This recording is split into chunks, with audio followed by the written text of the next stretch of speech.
안녕하세요. 오늘은 아름다운 얼굴에 관해 이야기해 보겠습니다. 얼굴의 전체적인 황금 비율과 고전적인 미인상에 대해 알아보고, 앞으로는 눈과 코의 황금 비율 및 수술법, 주름에 대한 분석과 시술법 등에 대해 점차 이야기해 보겠습니다. 사람의 얼굴은 인종, 국적, 성별, 나이 등에 따라 매우 다양한 모습을 보입니다. 예전에는 나라마다 미의 기준이 많이 달랐다면, 요즘에는 미디어의 발달과 함께 서구와 동양이 서로 다른 문화에서 아름다움의 기준이 점점 더 공통 분모를 찾아가는 느낌입니다. 얼굴에 황금 비율을 정의한다면, 얼굴의 폭을 5등분 했을 때 대략적으로 눈의 폭이 5분의 2 지점과 5분의 4 지점이 들어가면 황금 비율입니다. 눈에만 국한해도 눈의 폭과 미간 사이의 거리가 비슷한 것이 좋다고 볼 수 있는데요. 물론 이는 서양적인 기준으로 동양인은 미간이 좀 더 넓은 것이 자연스럽습니다. 눈에 대해서는 다음에 구체적으로 더 이야기할 예정입니다. 얼굴 세로의 길이를 따질 때 기본적으로 3분의 1 정도씩 상안면, 중안면, 하안면으로 나뉘는 것이 좋습니다. 하안면은 상안면과 중안면에 비해 약간 작은 것이 더 좋다고 보기도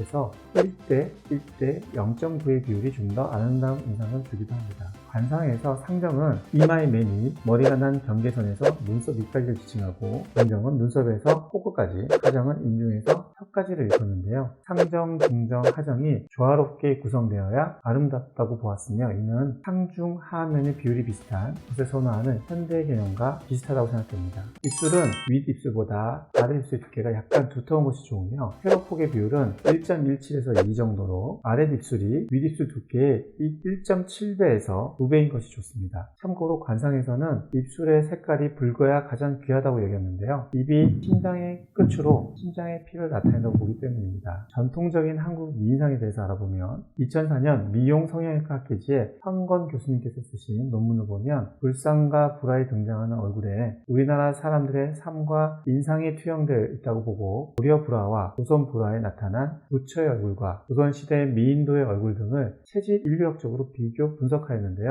이 논문에서는 여러 가지 포인트를 중심으로 얼굴 비율 등을 조사했습니다. 그 결론은 부처의 얼굴이 귀가 길고 눈꼬리가 올라갔으며 입술이 두텁다는 점 이외에는 대부분의 모든 계측지에서 미인도와 같았다는 결과가 나왔습니다. 고려 시대부터 조선 시대 이르기까지 우리 조상들이 지향하는 이상적인 얼굴, 즉 미인의 얼굴은 부처의 얼굴과 거의 같았다고 볼 수 있겠습니다. 하지만 현대에서 미인이라고 불리는 얼굴과는 다소 차이가 있겠습니다. 다음엔 현대 미인의 요소에 대해 알아보겠습니다. 감사합니다.